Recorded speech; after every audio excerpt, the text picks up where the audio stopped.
Assalamualaikum warahmatullahi wabarakatuh. Mohon izin izin menyampaikan jawaban ujian akhir semester mata kuliah Sistem Pengendalian Manajemen. Izin memperkenalkan diri, nama saya Yoga Kusuma, nomor induk mahasiswa 240301020324. Sini terdapat soal ujian, yaitu pilihlah sebuah topik terkini yang terjadi di dalam negeri dalam kurun waktu 2 tahun terakhir terkait dengan tema di atas, yaitu melakukan analisis masalah organisasi, personal dalam organisasi, insentif dan pengendalian keuangan dalam organisasi. Analisis menggunakan materi yang sudah kalian dapatkan selama 1 semester ini. Ya, langsung saja di sini saya akan mengambil contoh kasus, yaitu kasus manipulasi laporan keuangan oleh 2 emiten BUMN karya yang terjadi pada tahun 2023. Di sini pendahuluannya yaitu manipulasi laporan keuangan terjadi di 2 BUMN karya, yaitu PT Waskita Karya dan PT Wijaya Karya.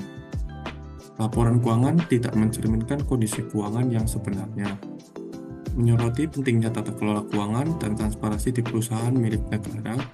Tujuan dari analisis ini yaitu memahami permasalahan organisasi, personal, insentif, dan pengendalian keuangan.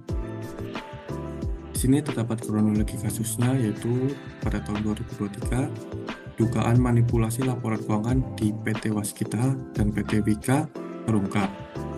Yaitu terdapat indikasi pencatatan proyek fiktif dan penggelembungan nilai aset. Investigasi dilakukan oleh Kementerian BUMN dan Otoritas Jasa Keuangan atau OJK.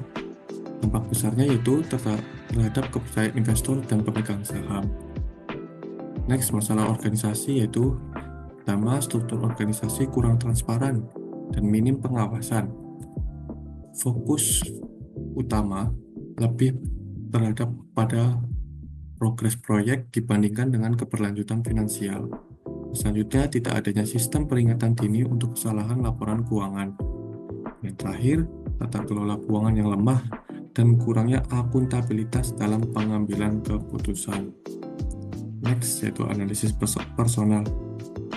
Peran manajemen sangat krusial dalam pengambilan keputusan keuangan. Tekanan untuk menampilkan kinerja positif dapat mendorong manipulasi data. Kurangnya pemahaman dan literasi keuangan dalam pengelolaan proyek. Dan yang terakhir, adanya pengaruh eksternal yang bisa menyebabkan keputusan tidak rasional. Yang selanjutnya yaitu analisis insentif. Insentif lebih difokuskan pada pencapaian target proyek, bukan profitabilitas. Minimnya konsekuensi terhadap pelanggaran tata kelola keuangan sebelumnya. Yang ketiga, tekanan dari pemegang saham dan pemerintah untuk menunjukkan kinerja positif. Dan terakhir, kurangnya keseimbangan antara ekspansi proyek dan keberlanjutan keuangan.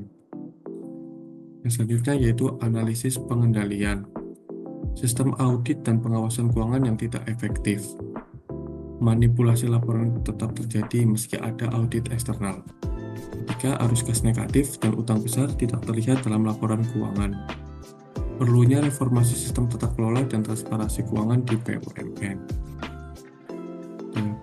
Ini yaitu dampak yang dilakukan atau dampak manipulasi yang dilakukan. Yang pertama itu tentunya penurunan kepercayaan investor terhadap BUMN karya, turunnya harga saham, dan peningkatan risiko keuangan. Ketika kemungkinan intervensi pemerintah dalam restrukturisasi organisasi. Yang terakhir, meningkatnya pengawasan dari regulator keuangan di Indonesia. Di sini terdapat rekomendasi dan solusi, yaitu yang pertama ada penguatan pengawasan internal dan eksternal terhadap laporan keuangan. Yang selanjutnya itu mereformasi sistem insentif agar lebih seimbang dan berorientasi jangka panjang. Ketiga, meningkatkan transparansi laporan keuangan melalui audit yang lebih ketat. Yang keempat, menerapkan sistem laporan keuangan yang lebih akurat dan real time. Kesimpulannya yaitu manipulasi laporan keuangan menjadi tantangan besar bagi transparansi di BUMN. Kedua, pentingnya perbaikan dalam struktur organisasi, insentif, dan pengendalian keuangan. Tiga, reformasi tata kelola yang lebih transparan akan meningkatkan kepercayaan publik. Dan terakhir, penguatan regulasi dan pengawasan diperlukan untuk mencegah kasus serupa. Sekian dari saya, terima kasih Bu atas perhatiannya. Mohon maaf bila ada salah-salah kata. Wassalamualaikum warahmatullahi wabarakatuh.